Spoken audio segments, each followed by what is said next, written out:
So our snowstorm has officially moved in and started. We're supposed to get, well, it's been snowing all morning and we're supposed to get at least 6 inches tonight. Hard to say how much we're going to get today. The temperatures are cold. The wind has died down a little bit, which is really good, keeping that wind chill down. But because we're supposed to get a lot more snow than they had first forecasted, they first said it wasn't supposed to be very much snow at all. It was just supposed to be cold. So I need to go out to the garden and bring in one of my cold frames because I actually harvested all the beets and I didn't pull the cold frame and I don't want it to collapse under the snow. So there's the kale and what's left of the Brussels sprouts. This tunnel actually still has beets in it right here, so I'm going to leave that one. But I finished harvesting the majority of the carrots and the beets that were over in this section of the garden this week. So this needs to come up.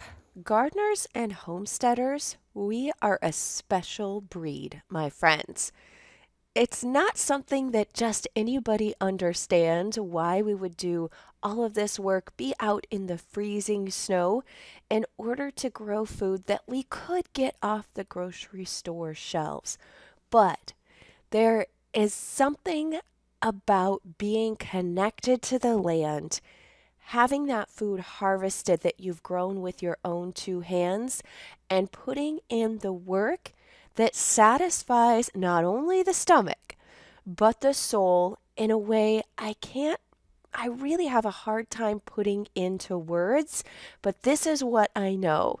If you have the urge and the desire to do this, it is a calling that you cannot escape from because it's a constant deep down yearning in your soul. We're also always up for a challenge and we love to figure things out. One of mine has been figuring out ways to make our crops last longer outside and in the garden so that I can actually harvest food outside and not have to preserve everything so that we're almost being able to harvest some type of fresh food from the garden year round. Hey guys, so we are now on day 3 of our winter storm series. Right now we have a lull. Overnight we got another 6 inches of snow. Right now there's a little bit of snow that's basically just blowing off of the trees. We're still a little bit breezy, but we've got another round of snow that's supposed to hit in a couple hours this afternoon. So we've got this great break in the weather to go and attend to everything before the next round hits. We stayed pretty consistent at about 15 degrees throughout the day, yesterday and today. It's actually starting to warm up just a little bit. I can't believe I'm saying it's getting warm as we move into the 20-degree mark, but it's happening. But right now, the most important thing I do, because we got well over a foot of snow in most places, we've got to go and attend to the greenhouse roof. So let's go do that. You can see how deep it is there on the dog. Who loves playing in the snow, I think, more than my children do at this point. So here we have the greenhouse, which we have plans, stay tuned, to renovate this coming spring.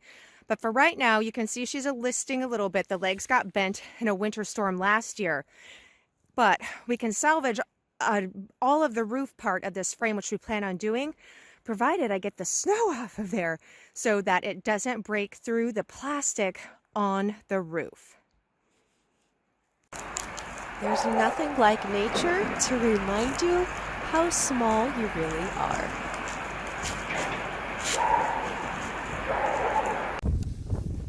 It's a good thing that all of the homegrown food that we put up and the herbs really do nourish and strengthen the body, because you definitely need it when the weather and the days are like this. And I tell you, when it comes to snow removal, especially when it's powdery and cold, I find that a big broom like this works better than a shovel.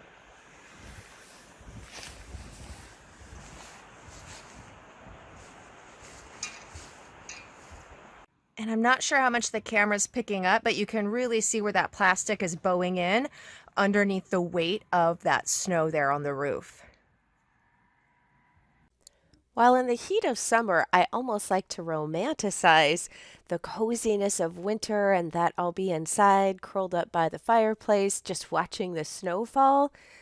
It's not really the reality when winter hits, but I've come to discover that there's something special about going through each and every season.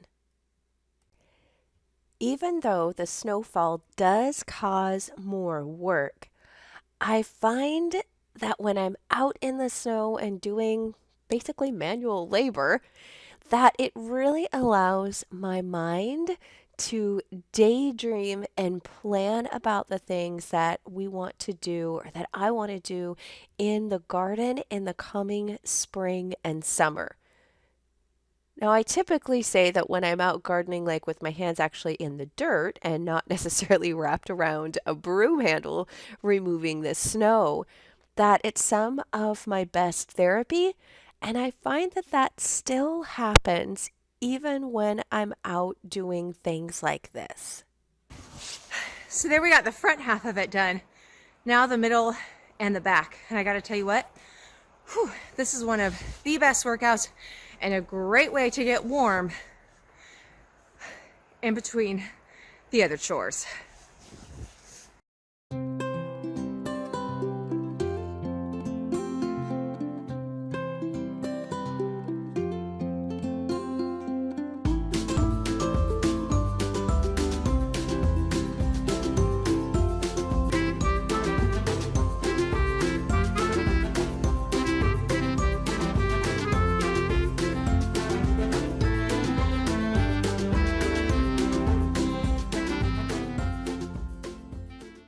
Okay, just that last back corner to go, and we're done.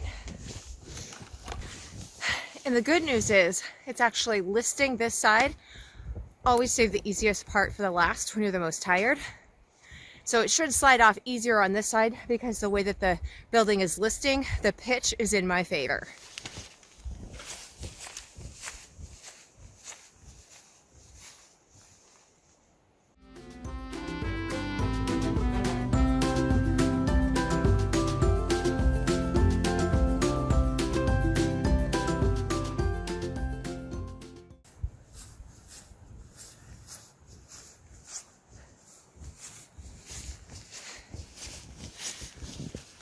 The roof is cleaned off. You know, and looking at the amount of snow, it's actually on that roof line and is on the bales next to me.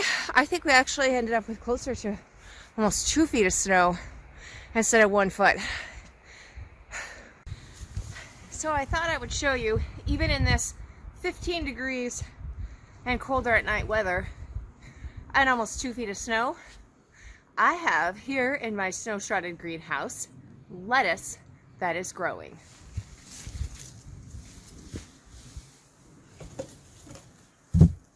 Do you see that, my friends?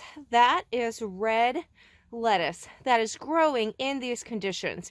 Now, I probably will try and do a little bit of water on the soil, but I've got that plastic container over them as a double insulation because we have been that cold, and lettuce usually won't make it beneath 15 degrees.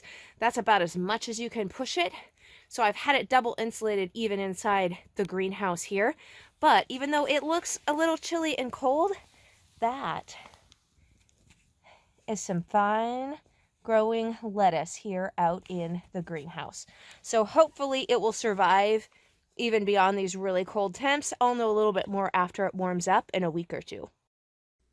Just in case you thought that we were all about the work on the homestead, definitely not the case.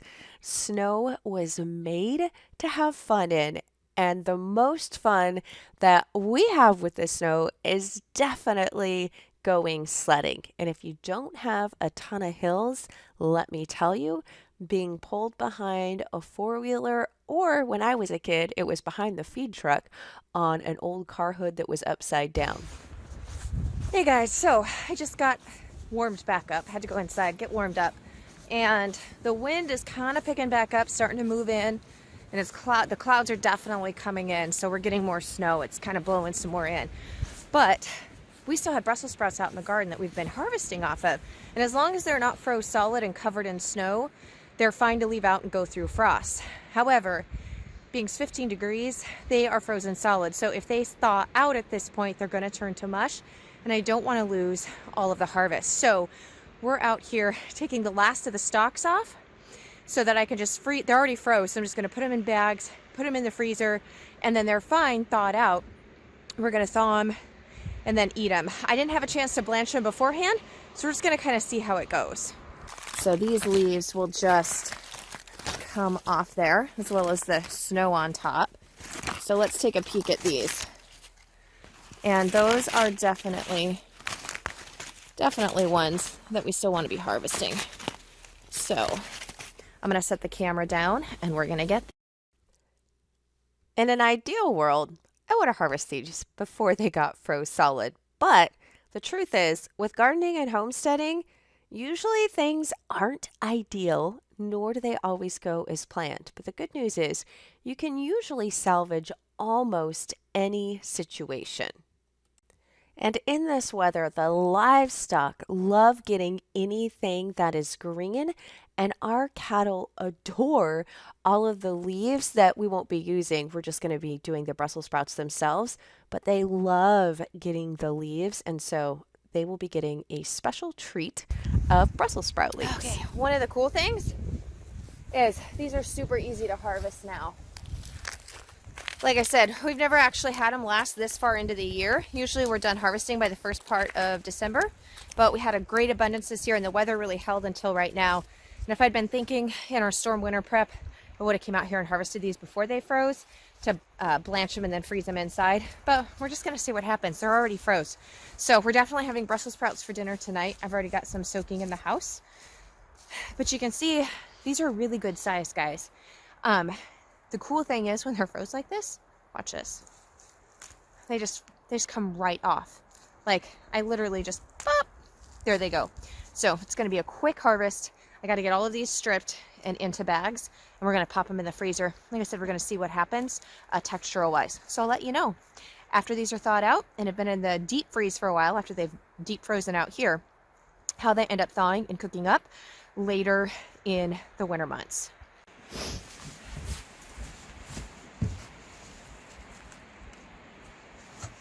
Okay guys, I got my colander here, and to avoid tracking all this snow into the house, I'm just going to do this out here, and then hopefully the snow will kind of sift through the colander. I don't want to put these in frozen with too much moisture.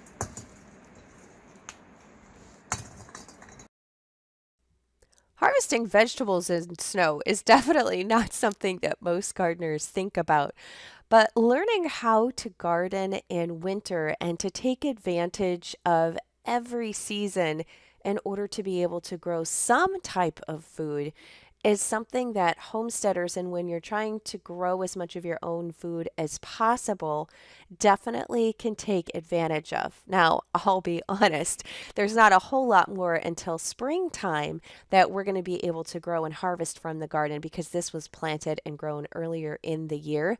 But you can extend that harvest time if you understand your climate and you plant crops that are going to work with the weather that you have on a typical basis, instead of trying to work against it by growing crops that are going to struggle with your regular weather.